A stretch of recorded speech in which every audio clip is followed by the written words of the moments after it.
Indianapolis 247, Columbus 179, Minnesota 35, Portland 72, Arizona 80. These are all highs, record highs in these places. You know what's crazy, man? Just when you come from a certain environment, and even though I'm not outside anymore, but at one period I was outside. We've been saying that. You can feel how bad it is. It is bad. You can feel how bad it is throughout the country. Like, you can feel it. Like, we always say that, man. It's bad outside. Protect yourself. Watch your back. Yada, yada, yada. And look. No, it's probably some of the worst that I've ever seen it. And it's when police officers are telling you don't go out, then you know not to go out. And that's what happened in L.A. Can we play the audio? The ACLU advocated for Proposition 47, which changed the sentencing guidelines. So right now, you can literally go out, do whatever you want, commit crimes, and you'll be out faster than the officers can finish the report. And that's a fact. It's sad to say, but it's almost safer to hang out with Alec Baldwin on a movie set than to go shopping in Los Angeles right now. That's how crazy it is. It is so violent. We're telling people don't visit because we don't think we can keep you safe right now. And in fact, Los Angeles is like the movie Purge, but instead of 24 hours to commit your crime, they have 365 days to go out and commit their crimes. Now, that was somebody on the LAPD. Now, could you imagine if the LAPD, the people that's supposed to be protecting the citizens, are saying, don't come out here because we can't protect you? That's wild.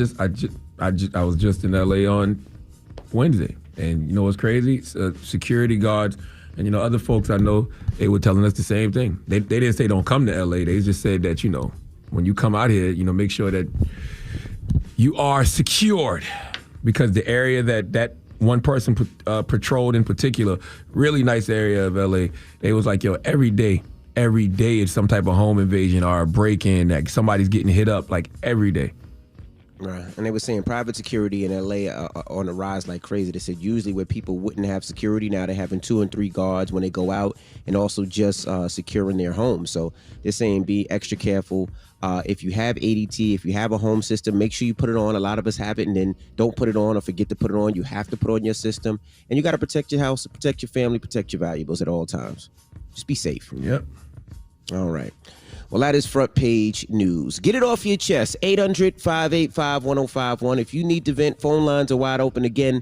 800-585-1051. Hit us up right now. And also, wait up. Also remember, 7 a.m. That's right. I'll be in conversation with Travis Scott, okay, here on The Breakfast Club. Travis Scott in conversation with myself, Charlamagne the God. So tune in at 7 a.m. It's The Breakfast Club. Good morning. The Breakfast Club. I'm dialing. Hey, what you doing, man? I'm dialing. I'm calling you. This is your time to get it off your chest, whether you're mad or blessed. 800-585-1051. We want to hear from you on The Breakfast Club. Hello, who's this? It's Twin, man, calling from Florida. Twin, what up? Get it off your chest, bro. Hey, man, I just want to get off my chest, man. This may sound crazy to you, man, but I feel like Biden been in office, man. The economy don't begin worse. When Trump was in office, it seemed like it was flowing a little bit more better, man. We had more money in our pocket. Now it seems like, man, we kind of like, it's a struggle out here now. I think that might actually be a fact, but I also think that was because of, COVID. The economy was stronger, but also when COVID happened, all the unemployment hit the street and the PPP loans and everything else. Like even when COVID hit, man, Trump had a little stimulus check. They were coming out. We getting a little $250 a month. Trump was trying to give a boy some bread, man. We were eating. Now it's like gas prices don't went up. Everybody high. It seemed like, man, the economy just don't got worse since Biden got in. And I'm not a Trump supporter, but bro he had the economy flowing though, man. I'm gonna keep it real. Okay, I kind of feel you. I see where you're coming from. I don't know the facts though, but I feel it though. I feel it too, man. I feel it big time, bro. All right, thank you, brother. Yeah, I don't know the facts to that. I mean, I get the feeling though. The feeling do feel like that. Mm-hmm. Hello, who's this? Yo, DJ Envy, this is Uber Mike, Dallas. How you doing? Uber Mike, what's poppin'? Get it off your chest, bro. Hey, how y'all doing, man? I just want to congratulate y'all for 11 years, man. I'm so thankful for you guys. I've been listening to you guys for 6 years straight. And then last thing, there was a young lady that called yesterday that drives for Uber as well, and she's talking about the lights being on the houses when she pull up. Mm-hmm. Can I send it's one Christmas today to some of the? Huh? No. She called yesterday because she was saying people don't have their numbers on their house, and if their numbers are on their house, they don't have it lit up, so it's hard for them to find the right house. Okay, yeah. The way he worded it, he was like, when you pull up to the houses be lit up. I'm like, it's Christmas. Nah. What you say now, brother? I need to get up with her because there's another thing a lot of these parents are doing. They're sending their kids with Uber ride to school on minors. And I have to keep turning these kids away because you cannot ride with these minors. So that's another thing that we're running into as well, driving in the morning. I ain't gonna lie. I had to do that once or twice before Logan got his license. Let's say somebody will. And many times Uber drivers were nice enough to drop him off at high school, but he got his license now, so he's good money. How old is he? Now he's 18, but this is when he was 16. Okay, that's kind of good, but you got 10-year-olds, 9-year-olds trying to ride. That's wild. Nah, that's too young. And 16 to 16. For insurance purposes, these parents need to know that if something happens to their kid, insurance-wise, they're not going to cover it. So That's why it's important. But yeah. All right, I love you guys, thank you, brother. Man. Keep doing what you're doing, man. All righty, brother. Peace, King. Get it off your chest. 800-585-1051. If you need to vent, phone lines are wide open. It's The Breakfast Club. Good morning. The Breakfast Club. Let's go. This is your time to get it off your chest, whether you're mad or blessed. Say it with your chest. We want to hear from you on The Breakfast Club. So if you got something on your mind, let it out. Hello, who's this? Hey, this is Miss B calling from Harlem. Hey, Envy, Charlamagne the God. I'm sorry. Peace, Miss B. I love the energy. What's up? Oh, my goodness. I have two things to say. I cannot wait to hear this interview. So I am a mother first, and I love my kids. I am an educator second. And in my spare time, I supervise beverage booths at different music festivals to raise money for organizations like the New York Urban League, Thurgood Marshall, Young Faces Smiling. I'm all in. I love music and I love people, but there are two things I want to say. Parents have to be held accountable. I see these kids going crazy at Made in America. We couldn't sell Red Bulls anymore in our booths because these kids would mix the drinks. They would take drugs. They have fake IDs.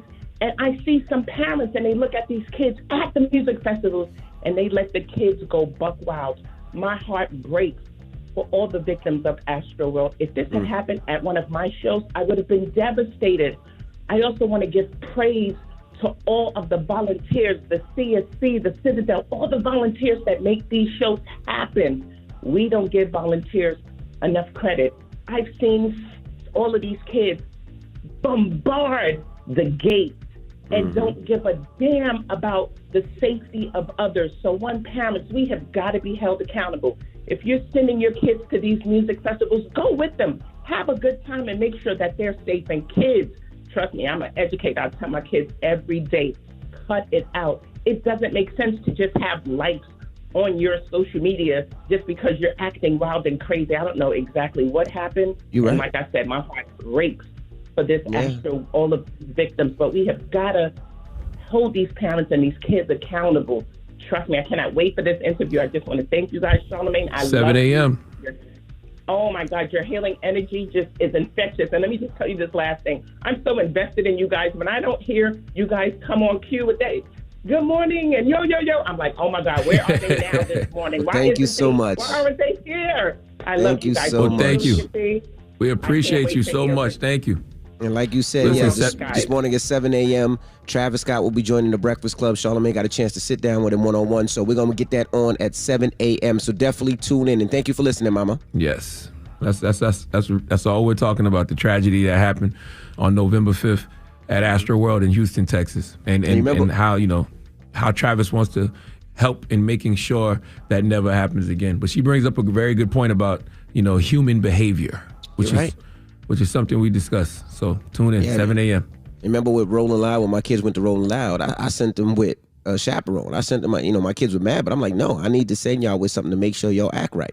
And that's what we got to do. But by the way, it's still by the grace of God that, nothing happened. Because, sadly, there was, kids out there with their parents that perished at Astroworld. So. All right. Let's go to another caller. Hello, who's this? This is David Wright coming from Dayton, Ohio. David Wright, what up? Get it off your chest, bro. Hey, I was just calling to let y'all know, man, that, the city is bad and everything. I'm coming from Dayton, Ohio, and I heard that you said that Columbus is one of the top places of the murders, man. it hit hard because it's close to home, man. That's why I participate in mixed martial arts, man, on YouTube. Guns down, gloves up, man. Show these kids, man, instead of pulling up the gun, you got to hold your ground. You can always, pull up your fist and do what needs to be done. All right. Well, thank you, brother. Listen, we've been saying it. We've been telling our loved ones. We've been telling our friends. It's bad out here. When you come from a certain environment and you say that, I don't know how else to relay that to people. That element is out here. All right? Look alive. Keep your head on the swivel. Protect yourself at all times. All right. Well, get it off your chest. 800-585-1051. Now, when we come back, we got your rumor report.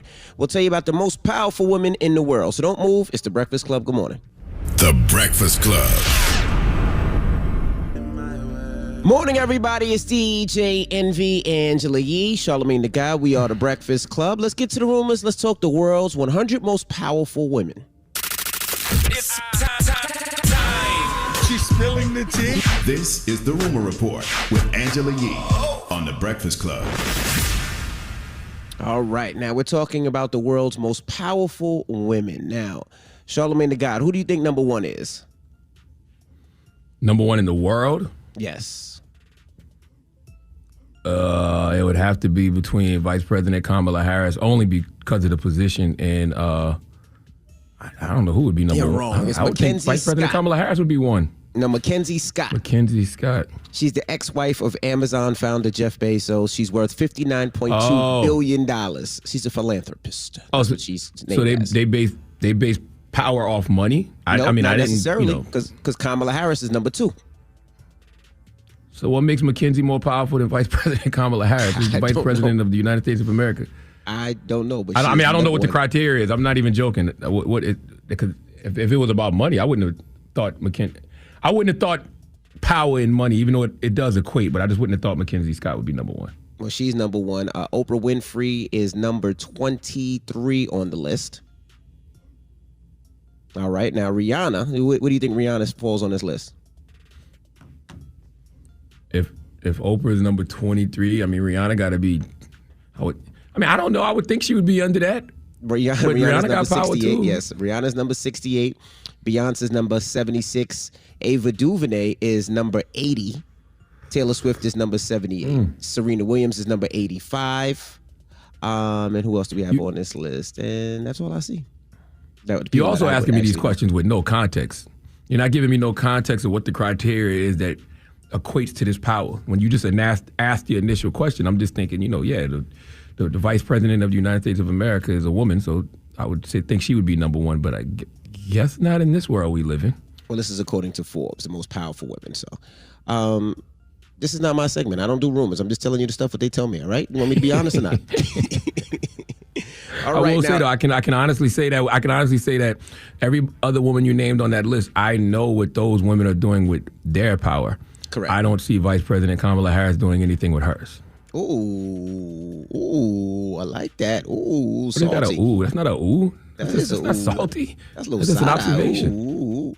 All right, that now is not a side eye. Now shout out to Nori, N-O-R-E, and Drink Champs. Nori will have his cars at my car show this Sunday. Shout out to N-O-R-E. Now Alicia Keys was on there, and they spoke about the time when they performed at the VMAs, and somebody popped on that stage. Little Mama. How mad was you at Little Mama when she up your performance? All right. All I know, we was on that stage. In my head, I was such a gorilla at the time. I was like, this is what's happening. I'm going to destroy this record tonight. That's all I had in my head. Somehow, however she got over here, I didn't even bear witness to the whole show.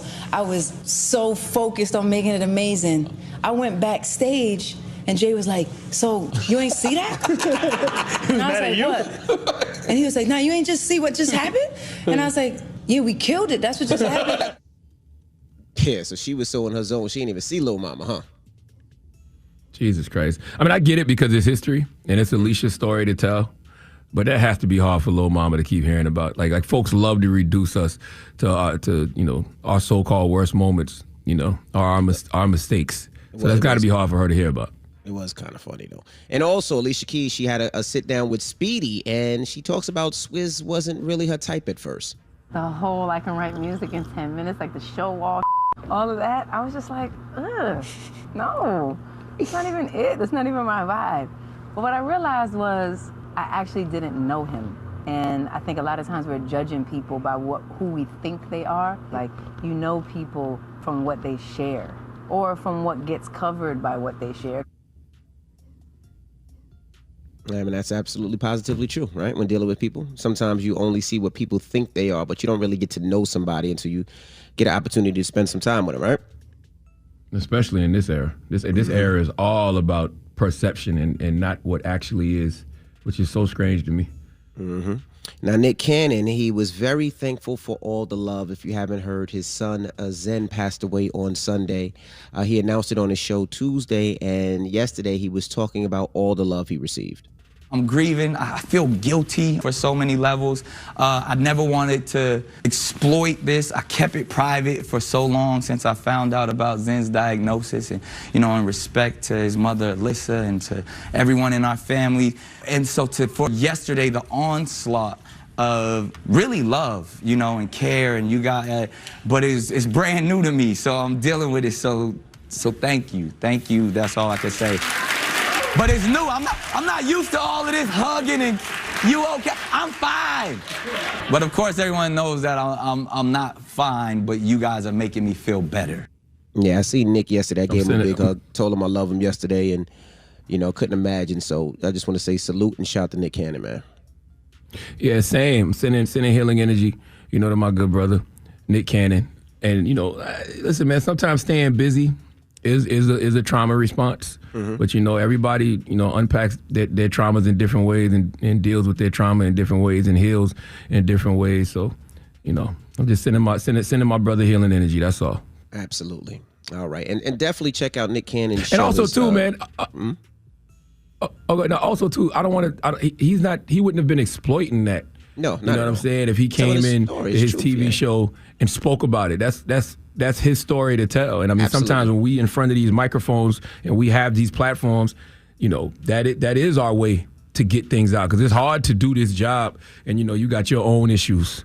So that's absolutely. Why, you know, even here we share so much of what we go through. So he wouldn't have been exploiting it if he'd came on and told everybody, you know, what him and his family was dealing with in regards to Zen. So nah. Absolutely. I don't like that language he used. And I would tell everybody, if you haven't seen his show, definitely go check out his show. The brother's good at his show. The brother does an amazing 100%. show. I was on there yesterday, so shout to Nick Cannon. All right. And that is your rumor report. Now, when we come back, front page news. LA, they say don't come, don't bring your ass. We'll tell you all about it and more. It's The Breakfast Club. Good morning. The Breakfast Club. Your mornings will never be the same.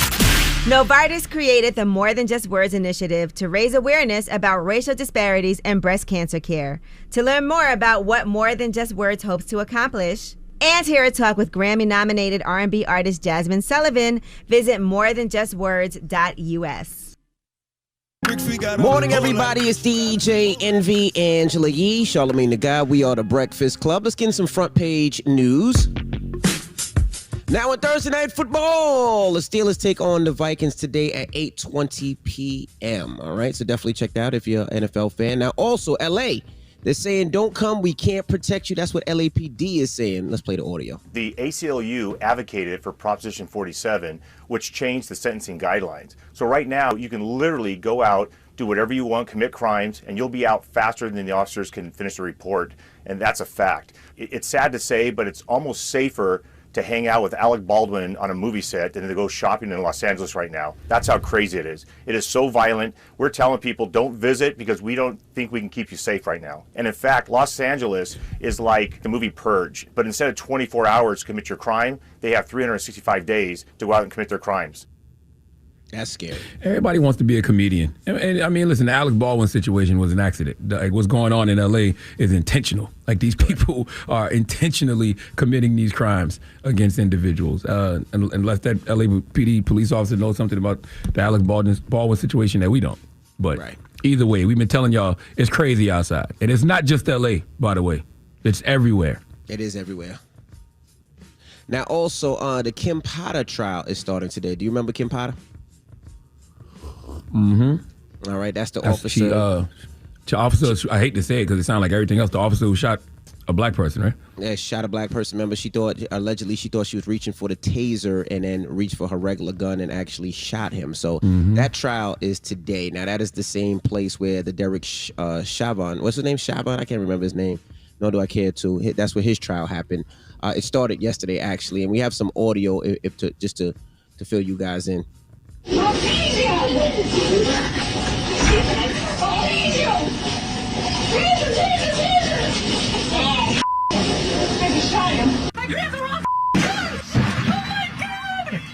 Sit down. Now, that was the actual audio. Why are we playing that? Just so you guys can remember. Now, her attorney is saying it was an accident. It wasn't her fault. It was an accident. Do we have that from yesterday's case? From yesterday's This trial? was an accident. She's a human being.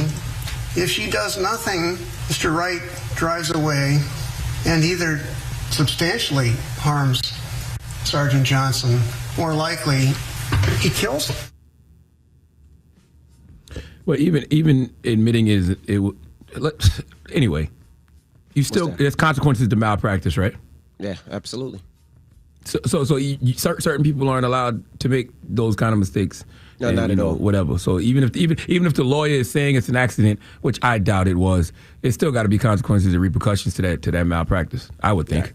Yeah. I agree. And it was a traffic stop. They said he had something on his rear view mirror hanging. It was something very small. But that brother lost his life. Dante Wright. Dante Wright was the brother name. Mm-hmm. All right. Rest in peace to Dante Wright. Sending healing energy to his family, because I know that trial starting yesterday, is causing a lot of problems for them. So sending healing energy to his family. All right. Well, that is your front page news. Now, when we come back, Charlamagne yesterday got a chance to sit down with Travis Scott. Yeah, got a few calls from a few of my folks that, Travis Scott wanted to talk. And, he wanted to talk publicly to discuss the tragedy that happened on November 5th at Astroworld in Houston, Texas. And also how he's going to help, make sure this never happens again. So, I'm not going to talk too much about it. I'm going to let y'all hear it for yourself. All right, and we're going to take your calls after it. So we're going to talk about it as a community. 800-585-1051. Get on the phone calls after you hear this interview, while you're listening to the interview. And we're going to get that on next. So don't move. It's The Breakfast Club. Good morning. The Breakfast Club. Heard about the Ye and Drake benefit concert in LA tonight. But also Prime Video and Amazon Music will exclusively live stream the show. You can start the live stream at midnight for free on Prime Video or Amazon Music. Ye has dedicated the benefit concert to raising awareness of the need for prison and sentencing reform, with a portion of the proceeds going to a nonprofit advocates. The 2-hour performance, #FreeLarryHoover benefit concert, will also be available on demand on Prime Video following the live stream event. Watch tonight on Prime Video. Morning, everybody. It's DJ Envy, Angela Yee, Charlamagne the Guy. We are the Breakfast Club. Now, Charlamagne yesterday got a chance to talk with Travis Scott. Yeah, this happened on Wednesday. I got a couple calls from a few folks, and they were like, Travis Scott, wants to sit and have a conversation with you, to discuss the tragedy that happened on November 5th at Astroworld in Houston, Texas, and that's what we did. And also how he wants to, help make sure this never happens again. All right. Well, we're going to get into that next, and we're going to take your calls after this, too. So let's listen as a community, and you got questions, whatever you feel like you want to talk about after this interview, you can call us up, 800-585-1051. Ladies and gentlemen, Travis Scott. Travis Scott, what's up, brother? What it do? How you feeling? I've been on about, different type of, emotions, emotional roller coaster, it gets so hard because I always felt connected with my fans. Mm-hmm. And, I went through something, and I feel like fans went through something and people's parents went through something. And it's, it really, it hurts. It hurts the community, it hurts a city. And it's just been a lot of thoughts, a lot of feelings, a lot of grieving. And just, trying to wrap my head around it, Mm-hmm. I really wanted to be there. And just, wish you could just kind of hold everyone, kind of just heal them, talk to them, have conversations. It really just hurts, man. Well, what's your intention with this conversation? What do you hope to to get out of this, or what do you hope to get out? I don't personally have an intention. I just feel like something happened, and I feel like it's just, I needed just a way to kind of like communicate, you know? The families are grieving, you know, it's fans that experienced something, it's fans that came to a show, you know, and I feel like I just have like I've always been that person to always see things through with the people that shared experiences with me. And, you know, it just, things happen, and, you know, I just kind of, you know, it's been such a time, and I've just been trying to just really figure things out, you know? I'm sure you experiencing remorse, but was there any hesitation to have this conversation because of the litigation you may be facing? Well, I mean, yeah, of course you got people that's just like, oh, what? Like, you know, but it's not about that. You know, you're an artist, you whoever people think you are, but at the end of the day, you're a human being, you know, and you have emotions. You want to communicate them emotions, you know, and trying to find the best way to communicate.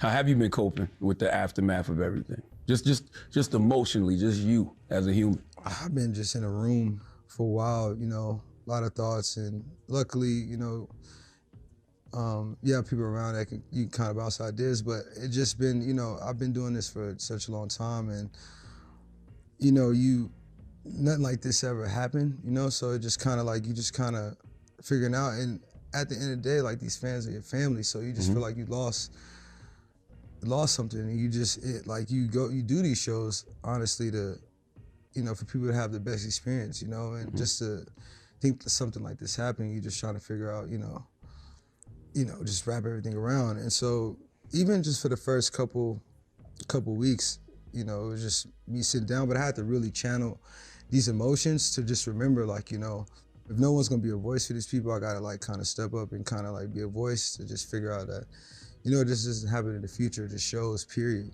You know what I'm saying? Or figure out the bottom solution of what's going on and just try to ensure people, you know, safety and what they doing, you know. Yeah, you said you was in the room, but then people saw you at the golf course. Yeah, with Michael Jordan and Mark Wahlberg. What was that? It was just Thanksgiving. You know, and they were there. You know, it was just good people to have around in the community. And, you know, that was just more like a personal time, just trying to get around. I think like some fan came and asked for a photo. But yeah. Now, let's talk about that night, man. When did you find out things got as bad as they did? Now, that's the question everybody wants to know. Yeah, it wasn't really until like minutes until like the press conference until I figured out exactly what happened. You know, even after the show, you know, you just kind of hearing things, but you don't know. I didn't know the exact details until, you know, minutes before the press conference. And even at that moment, you kind of just like, wait, you know, what? Like, you know, you just went through something and it's just like, wait, what? You know. So you didn't know people that actually passed away and stuff? Nah. Wow. Until minutes before, you know, which is, you know, and at the thing is like, you know, people pass out, you know, people, you know, things happen at concerts, but something like that, it's just like. Yeah, people said they collectively heard folks screaming help every time you stopped the song to get your attention. Did you hear any of those screams? Nah, man. And you know, it's so crazy because I'm that artist too. Like, you know, anytime you can hear something like that, you want to stop the show. You want to make sure, you know, fans get the proper attention they need, you know. And anytime I could see anything like that, I did, you know. You know, I stopped it like a couple times to just make sure everybody was okay.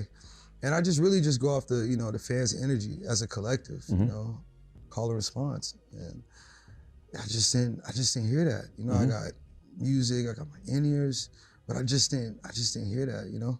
Break that down a little more. Like nobody knows what it's like being on stage except for other artists. So speak to us from that perspective of what you can see and hear. It was like, what, 50,000 people? Yeah, I mean, you got like a venue, you know, filled with like 50,000 people.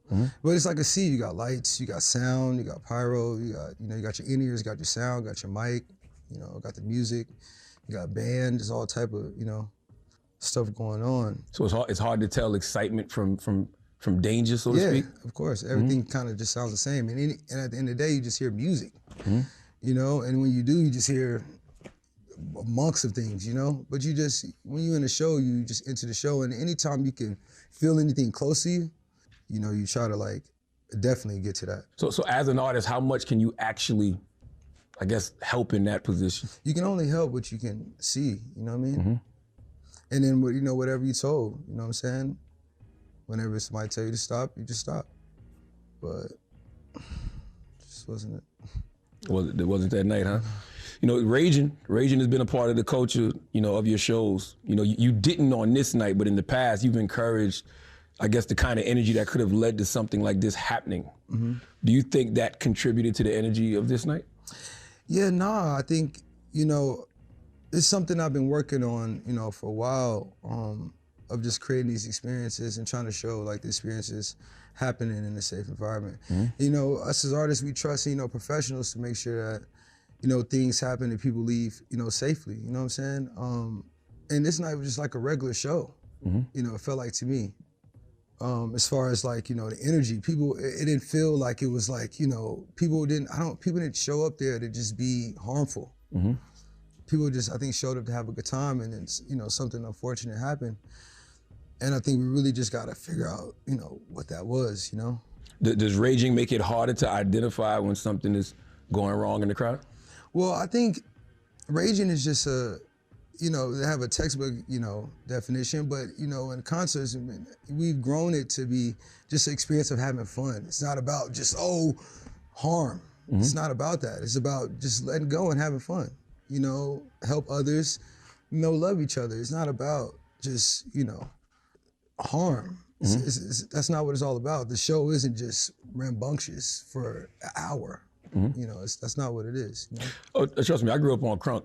Yeah. So, you know, I understand, you know, you don't want it to get too out of hand. Yeah, but you know, the energy is high, you know, Mm-hmm. and, you know, and that's why you want to just make sure that, you know, people are surrounded, to make sure that people are just having the best experience, you know what I'm saying? You know, I can't say the energy is high, but, you know, you make sure that people are there for people to have like the best experience and leave. You know? Yeah, you want people to have a good time. You don't want people to get hurt at all. Yeah. And you know, God forbid, pass away. And you know, it's typical for you to stop a show to make sure fans in the crowd get the help, you know, they need. There's even footage of that night of you doing that during the set. Were you unable to sense like a difference in urgency this time around? I mean, yeah, because, you know, you stop the show, but, you know, if something's gonna happen, if it's something detrimental, somebody's gonna let you know, or, you know, the show just stopped. And, you know, that just wasn't the case, you know. I just kind of stopped the show, you know, you just ask, you have a call and response with the fans. You try to, you know, generally get a response, but, you know, if you don't get like a hard stop, you know, it's just, you can't, you just go off of what's going on, you know, which makes it so like, so crazy, because like, you know, if I feel like if, you know, anyone would have known, it would have just been like, it wouldn't have got that far, you know. Mm-hmm. All right, we got more with Travis Scott and Charlamagne, their one-on-one conversation, so don't move. It's The Breakfast Club. Good morning. Morning, everybody. It's DJ Envy, Angela Yee, Charlamagne the God. We are The Breakfast Club. Now, if you're just joining us, we're playing a one-on-one interview with Travis Scott and Charlamagne. Travis Scott and Charlamagne spoke yesterday, so we're getting that back on this morning. Yeah, we chopped it up yesterday. You know, and you know, as you can see, if you've been listening, he's being very open about the situation. But at Astroworld in Houston, Texas, the tragedy that happened on November 5th at Astroworld in Houston, Texas. But you can see his brain, you know, going on just how to make sure this never happens again. But, you know, keep listening. All right, and here is part 2. It's The Breakfast Club. Good morning. What headspace were you in when you posted that initial response video? I mean, it was, I think it had to have been the night of, you know? So I was just in a headspace of just trying to get a communication out to my fans, you know? I had little to no information, you know? So I was just trying to figure it out and just communicate to them, you know? Yeah, I was just reacting just literally just to get something to the fans, you know? It's people that showed up. Do you regret that initial video? Do you regret reacting in that way, or not having all the information before you said something? I mean, yeah, because, you know, you just don't know what's going on, but at the end of the day, I just wanted to get something out. You know, how my message came out, I can't, you know, I can only go off what I know, but my true intentions of it, you know, was really just trying to get a message across, and really wanted to just touch to the fans, touch to the families, that we here, we grieving, and we'll get through this, through this process. So what did you know in that first video? I mean, at that time, I think we just knew that, people passed, we didn't know how, that it was, the news, I think police came out and said something, you're just going off of what you're seeing in the news, you don't really know nothing. And then as the days go on, you start collecting a little bit more information. They said there was like chaos and trampling being reported since the early afternoon, like hours before the show even started. Were you informed of any of that ahead of time? Well, no, the police, he came and to my trailer, and he congratulated me on, the event and, having something like this in Houston. He let me know that it was mishap at the merch booth earlier. They shut it down, but they opened it back up. They seemed to got it under control. He was gonna step out and just let us know if we need anything, have a good show. That was it. A lot of the criticism, from the tragedy, they say, is in the poor planning and understaffing of the event. As an artist, do you have any involvement in any of that? Well, I mean, as an artist, you just do the creative. And for this being my festival, I got, bring artists, creatively produce it. And, we just trust in the professionals to kind of just make sure that, people, are taken care of and, leaving safely. I just can control what I can on the stage, and then, you have the professionals control what they can in the crowd, It's just hard, because as an artist, you want to have like the best shows, and you want to have the best experiences, and you link with professionals to handle that side of it, and you want to know what's going on. I think that's what we got to figure out, and figure out what happened there, how it happened, You spoke on the Houston police chief. His name is Troy Finner. He came to you, and he said he voiced concerns over the crowd energy. So what did you and your team do with that information? What you got? Well, I think that's what the media. Said, but I think it read to more so that he wanted us to. He knew that our crowd was, the type of crowd that comes. It comes at a heavy crowd. So to communicate with him if we were doing anything outside of the week's itinerary, That week we were doing a lot of charity stuff prior to the festival. So, the security at most of the events, but, he was just letting us, I guess in that statement, he was just saying if we do anything outside of what we had on our itinerary to let him know. But, we didn't even get to that point. It's crazy, just, being there kicking it with you for a little bit, I can see that, this is weighing real heavy on you. Yeah. So how much do you feel a sense of responsibility for what happened that night? Well, fans come to the show and have a good experience, and I have a responsibility to figure out what happened here. I have a responsibility to figure out the solution. And hopefully this takes a first step into, us as artists, having that more insight of what's going on. You know what I'm saying? The professionals to kind of, surround and figure out more of an intel, whether it's tech, whether it's, more of a response, whether it's whatever the problem is, to figure out that. And in the future, moving forward in concert safety, make sure it just never happen again, Well, let's talk about those professionals. How much responsibility do you think Live Nation and Score More, the promoters, have in all of this? I mean, they do their job of, setting these things up. So, I mean, I think when we dial into what, specifically happened here, I feel like, even they can kind of help, figure out what happened in a sense. But at the end of the day, I think collectively, everyone needs to just figure out the bottom line solution. But, especially in concert safety, definitely got to have, make sure that, these things are, done right. You think these festivals are too big, man? 50,000 people is a lot of people for anybody to control. Yeah, there are festivals that are bigger, way bigger. And, I just think it's not about the maximum of it. I think it's about the attention to what's going on and how it's going on. And as long as that's handled, I feel like, things can be, can go okay, will be okay, But if you look at it through the history of festivals, this isn't the first time happening. It's been a long history of this, So I feel like if you look at the overall, view of that, and you kind of like dial in, okay, what could we do better to fix this overall for general concert safety? I think we figure out the problem, and make it better for people to have better live experiences. Live Nation reportedly agreed to end the concert early after the Houston PD and the fire department declared it a mass casualty event, but the concert continued for another 40 minutes. Was there ever any communication to you on stage that you should end this? Well, yeah, I mean, they just told me right after, the guests get off stage, we're gonna end the show, and that's what we did. Other than that, there was no other communication. Oh, so you mean after the guests? What you mean? Yeah, after the guest comes out, okay, we're gonna end the show. But it wasn't a communication on why. It was just, that's what came through my ears. Oh, so they didn't say stop now? No. Got you. No. Wow. Do you feel like people are forcing more responsibility on you because you are the front man, because it was Astro World?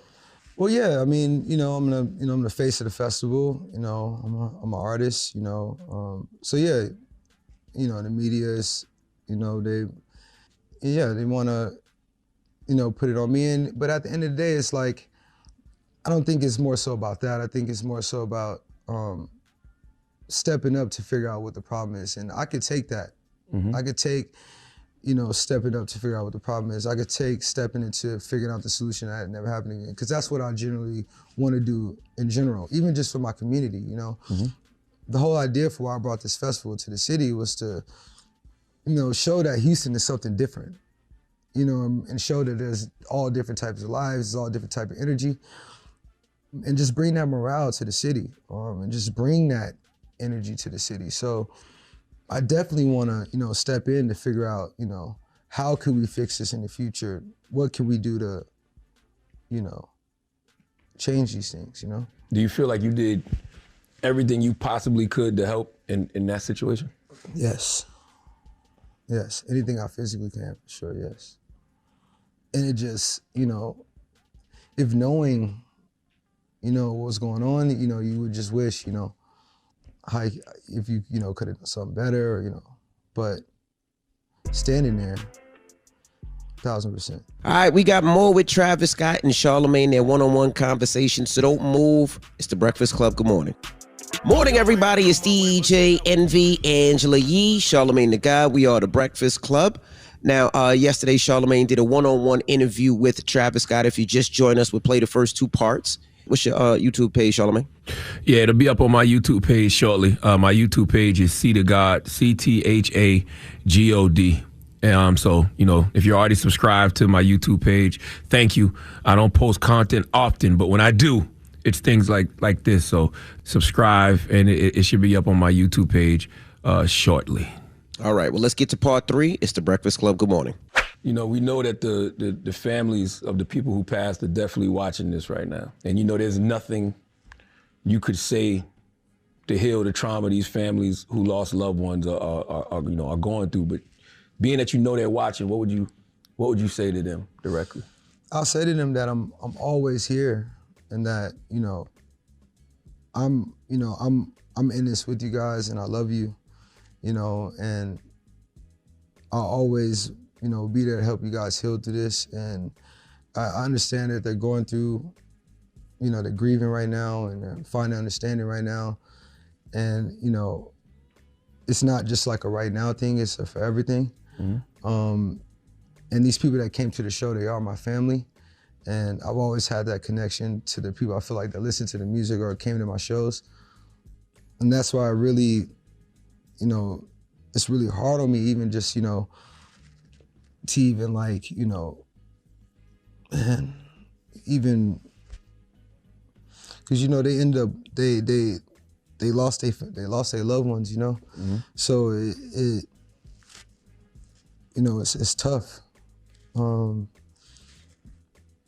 I just want to always just be there for them, and just always just be able to just know that I'm going to fix this for the future people, and fix this solution, and fix this problem, and find a solution to making sure that this doesn't happen in the future. and definitely be a #1 voice for this, you know. I feel like that's like one of the, what we gotta figure out. Cause other than that, it's like, you know, the show goes on tomorrow or, you know, something goes, how does this get fixed? This could happen again. It's happened before. Yeah. Yeah. You're a father, you know, God forbid when your kids are of age, if they're in a situation like this, you know, I want you to put yourself in those parents' shoes right now. What would you want to see come of this situation if you? I want to see people put their heads together. I want to see people really figure this out, not take this lightly, you know, and really act on it.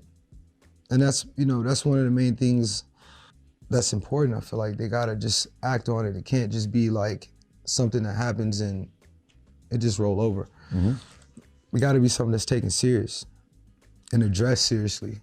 And things formed around it, time and a lot of time and a lot of, you know, thinking power spent on this, you know, and really fixing, you know, whatever system it is that needs to be fixed, you know.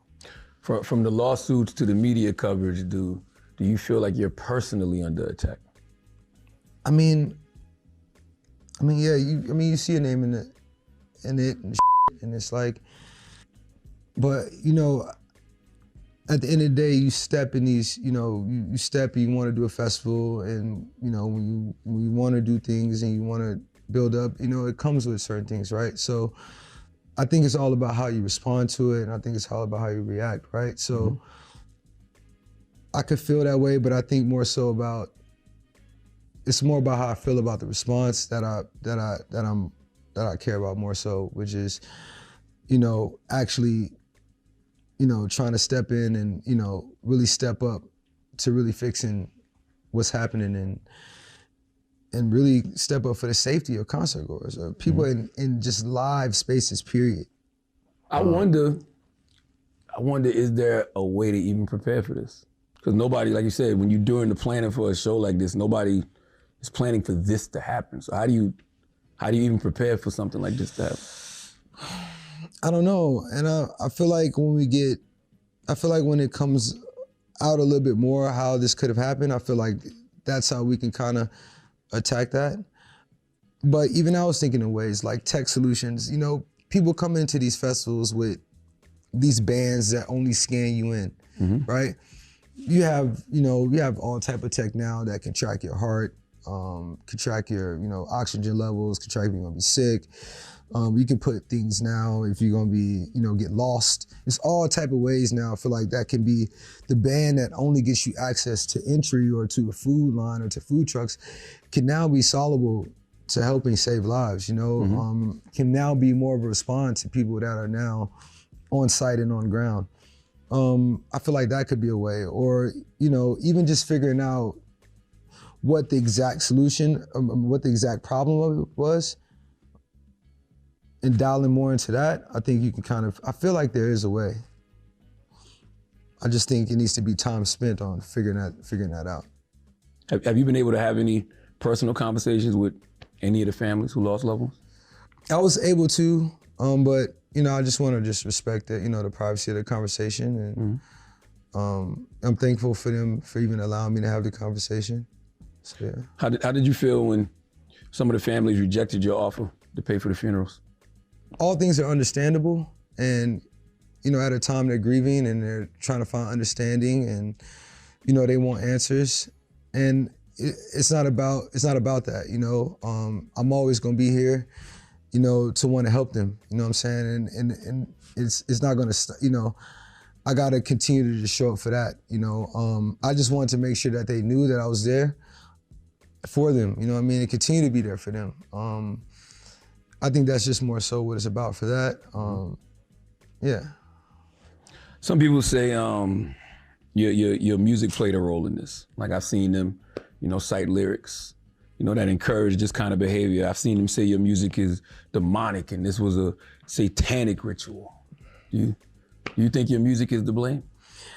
I mean, no. I'm a man of God, so that's the first thing first, and you know, so it's just. Yeah, that's that. And, you know, your music is just like self-expression, you know what I'm saying? And at these shows, I feel like people kind of like look at things, and if you've been to a Travis show, it's been different layers of shows, you know? I think people are just, you know, misconceptions and taking things they're seeing and, you know, all type of things, you know? And I've took pride in trying to, you know, grow from where I was when I first recorded music to now where I'm going in music. So yeah, I just think people gotta, and that's one thing with me, is just people gotta kind of, you know, experience it sometimes. And I think that's what it was. You know, people were kind of like, even before, people were hearing about it, they come and experience it and taking away their own thing. And it's always gonna be an outside opinion. But, you know, for the ones that, you know, really believe in me and, you know, understand what I'm about and what I'm doing, no, that's not what I'm, you know, preaching. I always preach like love, always preach understanding, always preach, you know, take care of your loved ones, love each other, you know what I'm saying? Get out your ideas, never let yourselves be stopped, you know? Love one another and step into that, you know? I mean, I think that's a part of it, but the music does encourage people to be violent at these shows. I mean, that's what the rage is about. I mean, most of the music is me sometimes talking about what I see at the shows. You know what I mean? If I'm talking about the shows, you know? And so that's just, you know, the energy, you know what I'm saying? But the energy isn't to come and start, you know, being ultra violent and just being violent and hurting each other. That's not what it's about. All right, that's part 3 of the conversation, the one-on-one conversation with Charlamagne and Travis Scott. Now, don't move. We got more coming up. All right, usually we do rumors, but this is more important this morning. So don't move. It's the Breakfast Club. Morning, everybody. It's DJ Envy, Angela Yee, Charlamagne the Guy. We are the Breakfast Club. Now, if you're just joining us, we're playing back Charlamagne's one-on-one conversation with Travis Scott. Yeah, I sat down with Travis Scott to, you know, discuss the tragedy that happened on November 5th at Astroworld in Houston, Texas.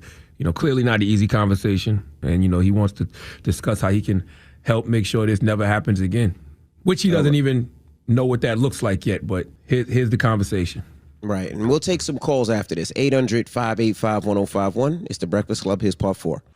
You said you're a man of God, and when I even said that, you know, they say your music is satanic, I saw the face that you made. Where do you think that even comes from?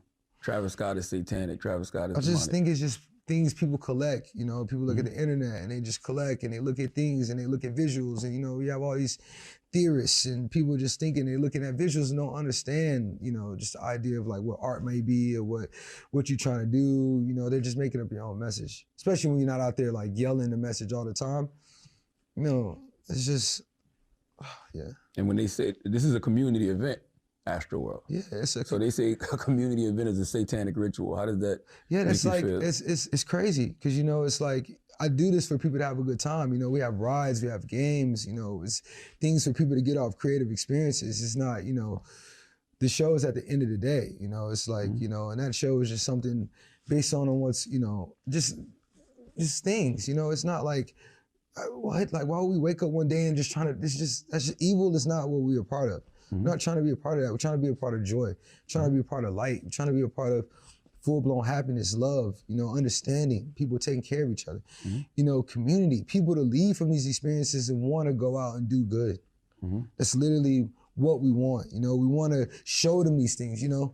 We put everything into the, you know, this is, you know, this festival, you know, this is our 3rd year, you know, so we try to put, you know, every year we put everything into the festival so people can enjoy it. You know, it's not about just come perform. You know, it's things for them to do all day. And different artists for them to experience too. Has the trauma of this tragedy impacted your desire to perform in the future? I've always seen performances of art of healing for me. That's why I've always been so into it. You know, I don't know if you like, you know, looked at like some of the growth from where I've tried to take performance. I've always tried to, I feel like it's the art of healing. I feel like it's a moment where people have a mutual understanding.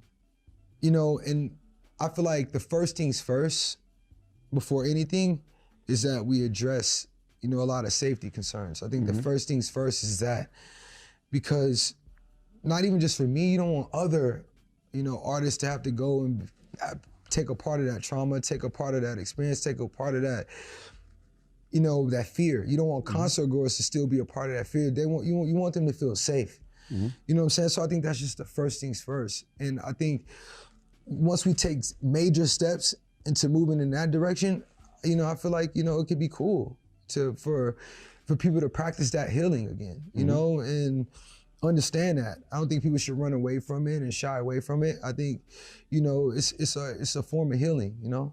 You know, no matter what you do at any of your shows in the future, regardless of how much security, how much safety you put in place, you cannot control human behavior. Yeah. You can't control 40, 50,000 people doing whatever it is that they do. Does that scare you? I mean, yeah, but you know, you also put trust in the fans too, to, you know, just have a good time. You know, you just reinstill that, and you know, you continue to practice, you know, when you're on stage, to just remind them, you know, and even when they're there, to just constantly have messages to remind them, like, yo, look, you're here to have a good time. We're not here, if you see somebody, you know, help another, you know? I think it's just continue to reinstill that message. I think help that mindset. Yeah, so Astroworld was one of, you know, several ways you gave back to Houston. Do you think you've, you know, lost that privilege to do that? To be honest, I haven't really like thought about that, because I've just been thinking about just community healing and, you know, the families healing and, you know, all those things kind of building back up. That could take forever though.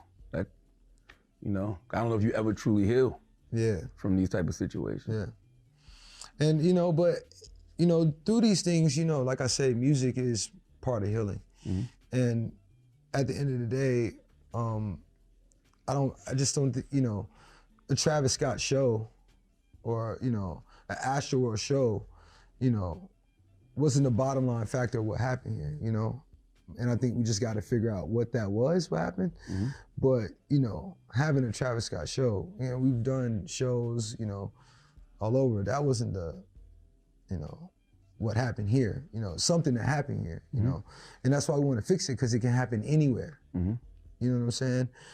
And I think once we get further along in that, I think, you know, it'd be a little bit more receptive, I feel. Does it make you feel judged when you see videos, you know, circulating of other artists stopping their shows, like to check on fans since Astroworld? Because it's almost like the insinuation from other artists is that, like, you didn't do enough, so we don't want to be like Travis.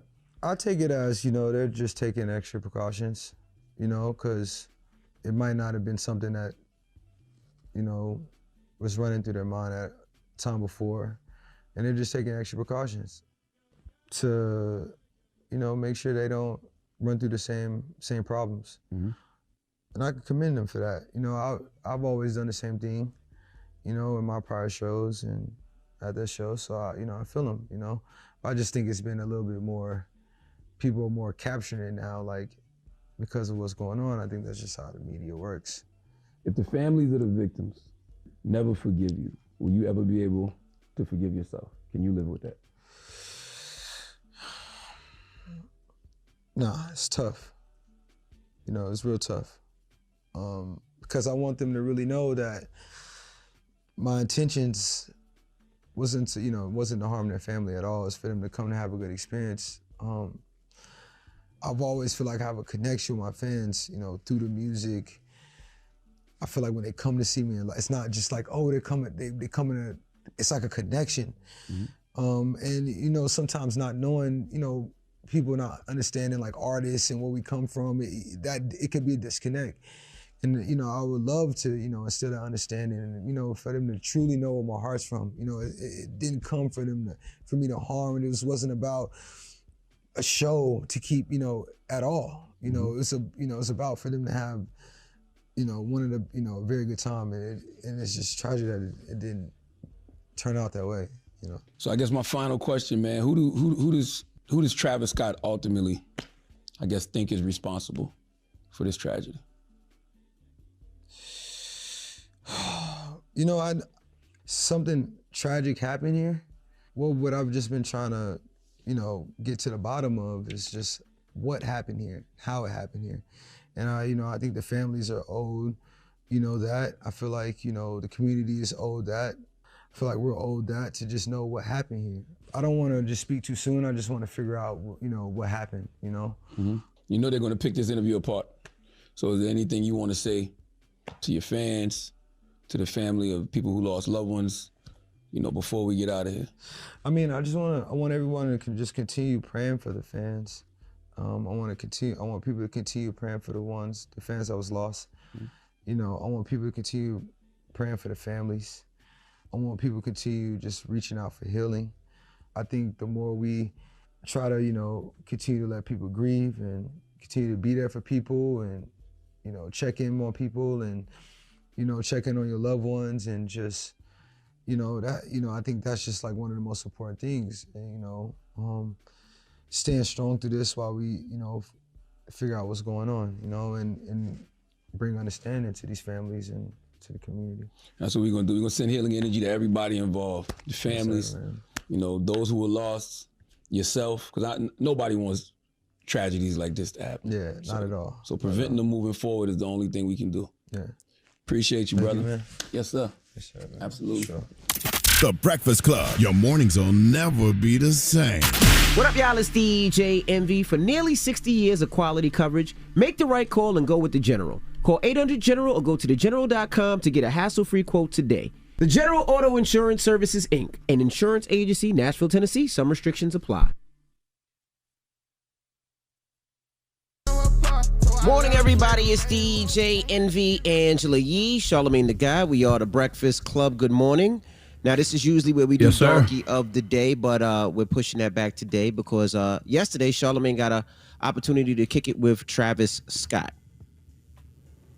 Yeah, you just heard some of it. I think we might have aired like 20 minutes of it. The full conversation is up on my YouTube page right now at CTHAGOD, CTHAGOD. It's about 50 minutes long in total. So let me ask you a question. Yeah, I heard some of it. But so first, who reached out and why did he decide to have this conversation? Because most people would be like, well, should he have a conversation or should he, because it's an ongoing court case? I mean, there's people who reached out. There's people who reached out to me. Told me he wanted to have a conversation. Asked me if I wanted to sit down with him. Mm-hmm. I'm like, sure. I think it was a tragic situation. Mm-hmm. I don't think, even after sitting down with him, I think what I always thought. It was a tragedy of epic proportions, and correct. I don't know if there's one person to blame in a situation like this. Like many, many, many things have to go wrong for something like this to happen. And when you're dealing with these kind of events, the one thing you're relying on the most to keep people safe is human behavior. And honestly, even in the future, I don't know how you control human behavior when you're dealing with, these types of large crowds. So, I think he's got a lot of personal remorse. But as I told him in the conversation, there's absolutely nothing you could say to heal the trauma these families who lost loved ones are going through. But he conveyed his emotions and, what he wants to do moving forward the best he could. So, all right, well, I don't know. Let's take your phone calls. You guys heard the interview. What are your thoughts? 800-585-1051. Let's talk about it as a community, all right? I know we're on in Houston, so we would love to hear from you guys as well. But call us up, 800-585-1051. It's The Breakfast Club. Good morning. The Breakfast Club. Goosebumps every time.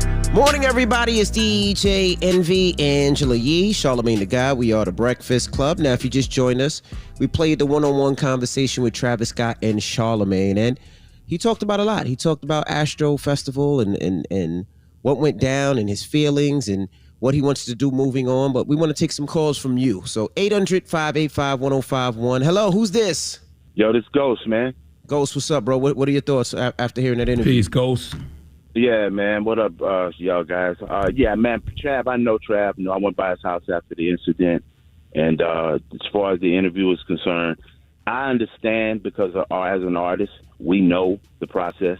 We know how promoters and other people are involved. We know where the liability lies. We know that basically we're almost a hired performer. So Trav, I feel was very transparent, and he did what nobody expected him to do, and probably most people wouldn't have wanted him to do, which is talk right now. But I think it was a good interview based on what I heard. They definitely didn't want him to. Exactly. I'm telling you, like I said, I went by his house like about a week after that, man, he just was standing there looking like, wow, what's happening here. But I'm how do you know Travis Scott? How wait a minute, Ghost, how are you able just to go by Travis Scott's house? I live in Houston, bro. I'm a music producer. Oh, got you. I live in the city, so I'm not one of them cats that everybody know about, but behind the scenes, I do what I do. Well, thank you for calling, brother. Word. Hello, who's this? Hi, this is Gia. How are you? Hey, Gia, how are you? I'm good. Just gonna steal my wife's name, huh? Just gonna steal my wife's name, huh? It's so funny. My name is Gia Marie, and when I listen to you guys and you say Gia, it's like an eerie moment. It's like, oh my gosh, because it's not a common name. Correct. But I live in Houston. I've been here for 12 years now, and I just, after hearing about the tragedy, I wanted to dissect it. At first, I wanted to understand where Travis is coming from. It's very challenging, especially when someone's sitting in front of you asking questions, right? For you to really get in touch with all of your emotions, to have the correct words to make people feel at ease, or so that they know you're incorporating emotional intelligence, or just so many emotions that he's feeling right now. I think that he did a really good job in expressing himself in the moment. Probably after the interview, he thought of saying a lot of things more, as we all do. But in speaking of the tragedy, Charlamagne hit it. There's so many variables. You really can't pinpoint anything. So many things went wrong, from the people that went to the performers, and it's a teaching moment. Now, we all want to be proactive as opposed to reactive, and as humans, that's not always the case. I believe that going forward, it will create this is something that will be a teachable moment, as I stated, and going forward, they will try to look at other things. But I do want to say something lastly. I have one kid at home, my last kid that's going to go through college, and she loves Travis Scott, right? And she wanted to go to the concert. So as a parent, I'm not putting any other parent down. I know there was an 8-year-old at the. I can't tell any parent what to do. All I ask is that going forward, you understand the type of concert that he gives. Do your research. It's upbeat tempo throughout the entire concert. He doesn't have someone in the middle of the concert come sing a ballad, right, to minimize the energy. That doesn't happen. It's upbeat tempo. There's fire going. Everyone's emotions are going. You have to take into is someone popping a molly before they go. What is going to be the interaction? I also took in consideration, okay, let's see the venue. How many does the venue hold? They're not going to have seats. They're going to be standing up. When they said that the venue was sold out, to me, that meant it was oversold, right? So I took all of that, and I told my daughter, you can't go. I just don't think it's a situation where if something happens, I'm going to be very concerned. And that's what you have to think about. I'm not saying that you take those variables and say, hey, don't go to his concert, because he's not always sold out. The venue may be bigger. It may be a different dynamic. I don't know. But you have to consider that when you let your young person go who's in high school or younger than that. You have to do things differently, make better decisions when it comes to those young people. Not tarnishing any parent. I'm just saying that's the choice that I made when it came to my daughter wanting to go to the concert. And the other thing is in being proactive. Lastly, one of the parents who was at the hotel across the street, he said he told his son, when you go on the concert, the Bible says, peace be still. When you go on the concert and things start going awry, find you a place somewhere and just sit. Now, that young man sit for 2 hours until he was able to walk outside. Now, panic is an emotion. If it wasn't a emotion, it wouldn't be in the dictionary, right? We know that when you panic, you're not thinking clearly, you're acting irrationally, and things can happen as a result of that. So there's a lot of panic and paranoia. All of that happened. We know that. But I do believe also. Yeah, it's I'm with you. It's easy to say all of that. There's a lot of people on the line, too. Thank you, Mama. Yeah, but and you're dealing with young kids, man. And we'll take some more calls. 800-585-1051 is the Breakfast Club. Good morning. Morning, everybody. It's DJ Envy, Angela Yee, Charlamagne the Guy. We are the Breakfast Club. Now, if you just joined us, we played a interview, a one-on-one conversation with Charlamagne and Travis Scott, and we're just taking your calls, getting your feedback on it, and what you guys' thoughts. Let's go to the phone lines. Hello, who's this? Hey, man, it's Steven. Hey, what's up, Steven? What were your thoughts, brother? Man, so first of all, I got to say, I love listening to y'all. My girlfriend and I, we enjoy listening to y'all every single morning, but I just want to say that real quick. So, but I sat there and I listened to the whole thing, man, and I've been listening to it since, it first happened, and it just listening to Charlamagne's conversation with him, I know it's hard to convey true feelings with something like that, but it just didn't sound like true, genuine, like he was beating around the bush with a lot of answers. I felt like he was avoiding some questions, and there were a lot of times where he just kept kind of repeating the same thing for different questions, and you don't want to take full responsibility for something like this. No one does. But common sense as an adult, you know what I'm saying, we know true, right, from wrong. We know when we have a certain level of responsibility for something that's occurred, even if you don't say, yeah, I take full responsibility, you can simply acknowledge the fact that, yeah, I feel like there was something that I could have done, because no, you can't control that many people, but you have to understand that you are the center of attention. People are going to follow the energy that you are putting off. So even if you're talking about the energy, you don't think he expressed that, though? I feel like he did, but he didn't. Like, even when you ask him, like, don't you think that your music itself kind of gives this message, like it incites this type of behavior? And he says no, but when you look at the lyrics and his past concerts, like this is the first one that this right here is having specifically all these deaths, but it's not the first one where there was an overcrowd of people and the crowd was just, not able to be contained. And yeah, there are concerts that are a lot bigger than his, but I'm more than sure that those can be delegated and, just kind of, it can be managed. Anyone can manage it. You know what I'm saying? I just feel like a lot of it was, he was just beating around the bush with a lot of things. Well, thank you for your opinion. We got a lot of people on the line. We got a lot of people to get to, but thank you so much, brother. Hello, who's this? Hi, this is Remy from Houston. Hey, Remy, what are your thoughts, mama? I would say as a person who was at the concert, I forgive Travis with my whole heart. Being there, we had no clue that people around us were dying. And, leaving the concert, I had survivor's remorse because I felt so bad that I had a good time. And people, like these babies around me, were dying. And so, as a community, I think that this is going to strengthen us.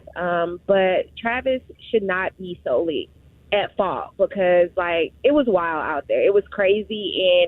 And at some point, you have to be responsible for yourself. And these kids, they were out of control. That's all I have to say. And we were in the center of the crowd. And it was like, okay, we got to get out. This is we formed a human chain to get out because I knew I felt imminent danger. So, it's about self-responsibility, self-control. And, my heart and prayers go out to the family and just to the Houston community as a whole. Thank you so much. Dang. Hello, who's this? Good morning, Nicole. Nicole, what were your thoughts? So, I feel like that we should not be putting all the blame on Travis Scott. As an artist, there's only so much that he can do in that situation, and I get that he's the face and the image of it for it, but there's only so much that we can blame him for. But one thing I'm really concerned about is the narrative around his music being demonic or these events being satanic. The whole, premises of doing rage music that him, Uzi, XXXTentacion, Juice WRLD, it was about therapy. It was about getting out certain emotions that they weren't allowed to get out in the natural public, in the world. So they come to these events, they come to these festivals, they yell, they scream, they cry, they wail their arms. But it's never an event to promote, hey, go punch this person, go fight, let's go do this. It's really a rage of getting out emotions. And if you go through therapy, which Travis Scott does, he'll tell you themselves, they'll say, get out those emotions, be vocal, give it sound. And that's what that whole rage concept is about. So this whole narrative that it's demonic or satanic when it's actually the complete opposite. And I feel like that's kind of making this situation way worse from him when you have people saying, oh, it's an Illuminati, he was, killing off people, right. Or it's none of that at all. I think we have to be realistic. How old are you, Queen, if you don't mind me asking? I'm 30.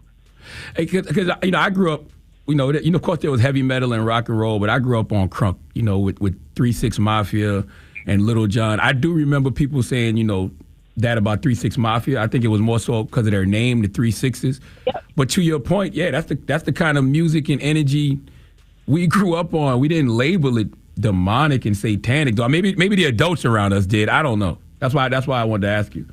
Well, thank you for calling, Mama. Same with emo music. I mean, it's hip hop emo, if anything. I mean, it's the emotional. It's a way for these young black men to get out certain emotions and feelings. It's the same with drill music. It's all the same. But we can't place that blame on Travis at all. All right. Well, thank you for calling. All right. Well, if you want to see the full interview, you can check that out on what's your YouTube page, Charlamagne? At Seed of God, CTHA GOD. And once again, sending definite healing energy and condolences to the family who lost loved ones on November 5th at Astroworld. But I think Travis expressed himself the best way he could, due to the circumstances of the situation.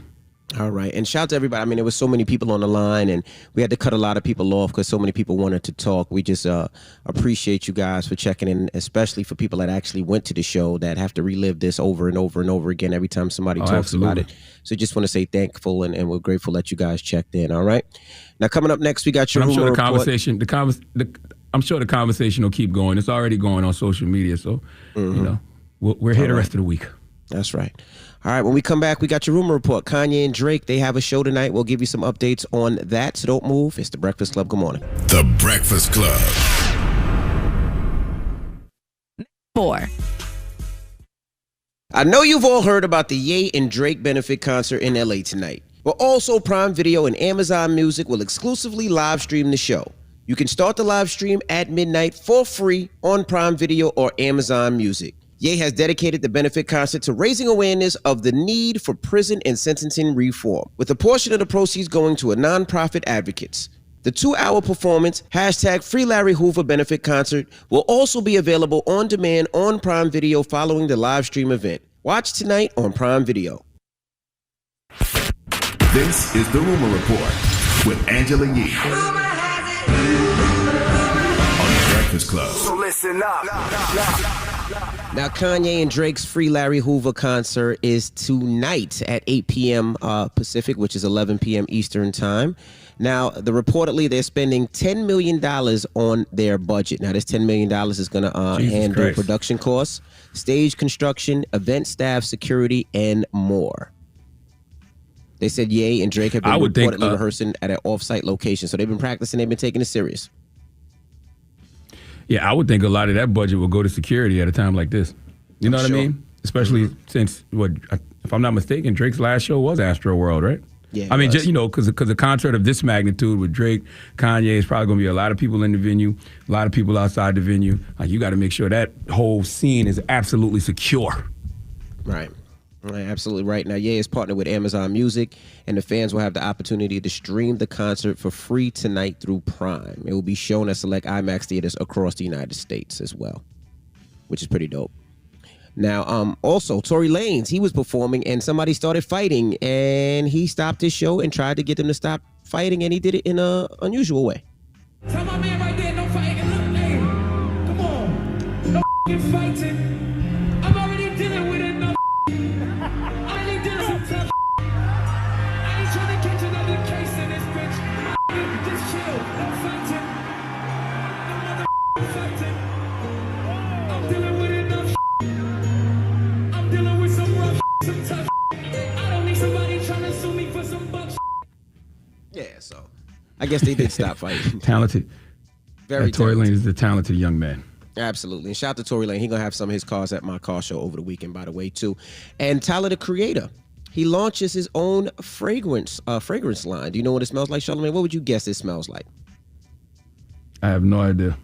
Well, it's a layered scent. I have no idea. It's a layered scent made up of an aroma cocktail containing musk, sandalwood for the base with elements of mandarin, nashi pear, lychee, Mongolia, I guess, or Mongolia, I don't know what that is, mimosa, jasmine, rose, all mixed together. I have no idea what any of those things smell like individually. I don't even know what 90% of the stuff you said smell like. You said musk, and I was like, why would somebody want to smell like musk? But it's musk, right? Yeah, I don't know. It's M-U-S-K, not M-U-S-T. Yo, M-U-S-K, musk. Is it musk or musk? When somebody say you musty, is it musty or musky? Which one is it? I know we say musty, but I thought it was musky, ain't it? Yeah, but I thought that was stink. I don't know. Boy, you musky, ain't he? Or is it boy, you musty? Oh, it's musty. It's musty. No, it's musty. It's musty. M-U-S-T-Y.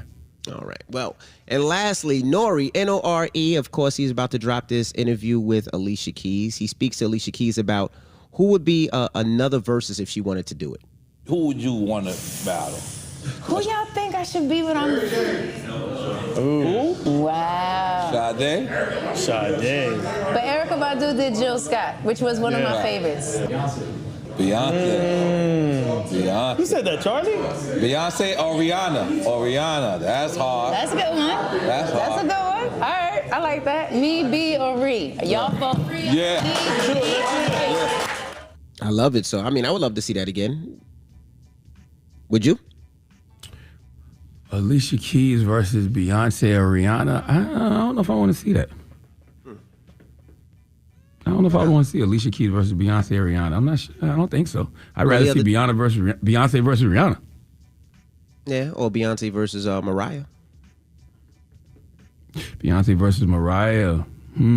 That's interesting. I think Beyonce will take Mariah. Mariah got more number ones, but Beyonce got more cultural smashes. Anthems, absolutely. I personally think. Yeah. All right. And that's what works in verses. In verses, it's about those cultural records. Correct. All right. Well, that is your rumor report. I just want to shout out to everybody again. Yesterday, I announced that me and my wife wrote a book during the pandemic, and the book is coming out next year. And the pre-orders, you can start now. You can pre-order on Barnes & Nobles, Amazon, Abram Books, or anywhere you buy your books.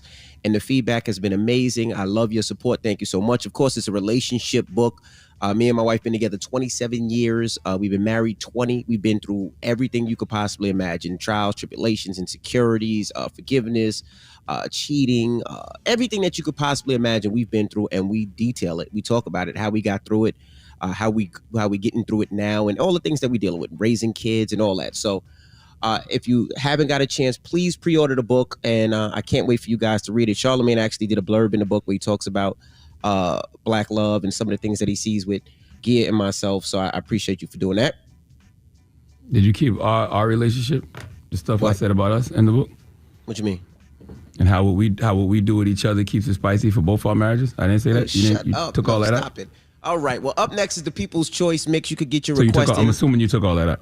Let me know what you want to hear. And don't forget the car show this Sunday is the last car show of the year. If you haven't got your tickets, get your tickets. Celebrity cars from Khaled, Nori, Trina, Flo Rida, Dwayne Wade, 50 Cent, and more. Nicky Jam, Prince Royce. There's so many different people bringing cars. I can't wait for you guys to see it. And the mix is up next. Let's go. The Breakfast Club. Your mornings will never be the same. Novartis created the More Than Just Words initiative to raise awareness about racial disparities and breast cancer care. To learn more about what More Than Just Words hopes to accomplish and hear a talk with Grammy-nominated R&B artist Jasmine Sullivan, visit morethanjustwords.us. Morning, everybody. It's DJ NV Angela Yee, Charlamagne the Guy. We are the Breakfast Club. I just want to shout to all of you guys out there. Yesterday, I announced that you can pre-order my book. Me and my wife wrote a book. Me and my wife wrote a book during the pandemic, and you can pre-order that right now. It's called Real Life, Real Love, all right? And we talk about everything, just us being in a relationship. We've been together 27 years. We've been married 20, the ups, the downs, us constantly working on our marriage, from insecurities to cheating to forgiveness to how we deal with everything we've been through. So I appreciate you guys. I mean, the pre-orders have been amazing. The book company's happy. I was surprised, but I just want to say thank you. Charlamagne has a little part in the book too. What did I know I did something. I talked about how I see y'all as a couple. Correct. Yep. And you know how she allows us to have our relationship. Yo, you know what I mean? Up, and man. it keeps everything. Yo, shut up, man. Yo, you played. Oh, that didn't make the book? No, I didn't know. That didn't make the book, man. We don't have no relationship. Oh, Stop it, okay. Because people will believe that. They'd be like, "Oh, we doing our own." I knew it. So we're gonna do our own book. Yo, shut up, man. No, what's the book gonna be called? What? What's it gonna call? Butt Love? What we gonna call our book? Wow. I was thinking more like ass. Just like ass with exclamation mark, ass, exclamation mark, ass, exclamation mark. Stupid. See, you don't see no, no. Our book is called Ass C&E. Ass C&E. Yo, you stupid, man. Goodness gracious. All right. When we come back, we got the positive note. But again, thank you guys for pre-ordering my book. If you haven't got it, you can pre-order on Barnes & Nobles, Abram Books, Amazon, Definitely. anywhere you purchase books. And we appreciate you guys. It's something good for the culture. So if you're having problems in your relationship and you're saying, damn, how did somebody else get through it? My way might not be your way, but it's a guide to maybe help you out. So definitely check it out. All right. When we come back, positive note is The Breakfast Club. Good morning. Morning, everybody. It's DJ Envy, Angela Yee, Charlamagne the Guy. We are The Breakfast Club. Now, Charlamagne, your late night show Friday. Who you got as a guest? Anybody this week? Yes. This Friday at 10 p.m. on Comedy Central, we have Miss Chloe Bailey, my cousin. Mm-hmm. She'll be joining us this Friday on The God's Honest Truth at 10 p.m. on Comedy Central, and you can stream all episodes of The God's Honest Truth on Paramount Plus. But also, too, man, continue to go watch the Travis Scott interview. I really would, like to know your thoughts on just the conversation. That's all. Absolutely. So it's available on my YouTube page at See the God, CTHAGOD. All right. Now, you got a positive note? Yeah, my positive note is simple. Don't be so quick to point out the flaws in other people's lives when you are not willing to look at the flaws in your own. Breakfast Club, bitches! Y'all finished or y'all done?